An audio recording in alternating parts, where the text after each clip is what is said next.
कविता आहे खलील जिब्रान यांची आणि त्याचा स्वैर भावानुवाद केला आहे प्रसिद्ध लेखिका दीपाली विक्रांत यांनी.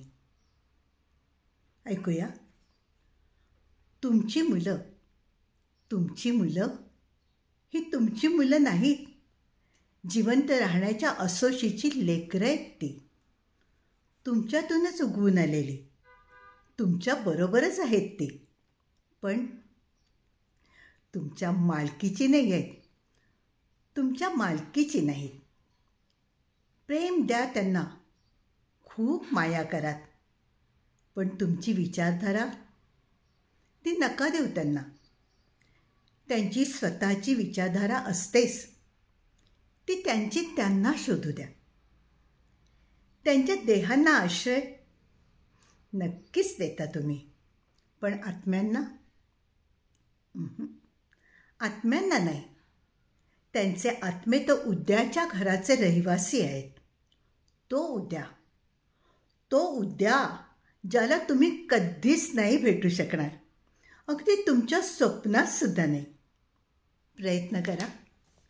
प्रयत्न करा त्यांच्यासारखं होण्याचा, पण त्यांनी तुमच्यासारखं व्हावं अशी वेडी धडपड नका करू अशी वेडी धडपड. कारण आयुष्य ना परतून येतं, ना भूतकाळात रेंगाळतं. तुम्हीच तर आहात त्या कमानी ज्यांच्यामधून जिवंत बाणांसारखी मुलं सोडली जातात या पृथ्वीवर.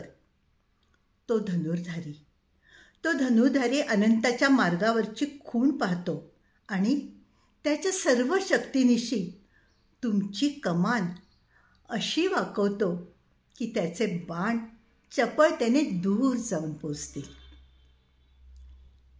त्या धनुर्धाऱ्याच्या हातातलं तुमचं वाकणं हे आनंददायी असू द्या. कारण त्यालासुद्धा तोच बाण आवडतो जो घेतो उंच भरारी. आणि म्हणूनच कमानसुद्धा तीच आवडते जी असते स्थिरचित्त. त्या धनुर्धाऱ्याला तोच बाण आवडतो जो घेतो उंच भरारी. आणि म्हणूनच कमानसुद्धा तीच आवडते जी असते स्थिरचित्त. मुलांबद्दलचे खलील जिब्रान यांचे हे विचार माझे अत्यंत आवडते आणि मार्गदर्शक आहेत. माझी मुलं जेव्हा लहान होती तेव्हा वाढवताना मी हेच विचार माझ्या डोळ्यासमोर ठेवले होते आणि मला वाटतं की हे त्रिकालाबाधित विचार आहेत. आज आपण बालमानसशास्त्राचा अभ्यास करतो.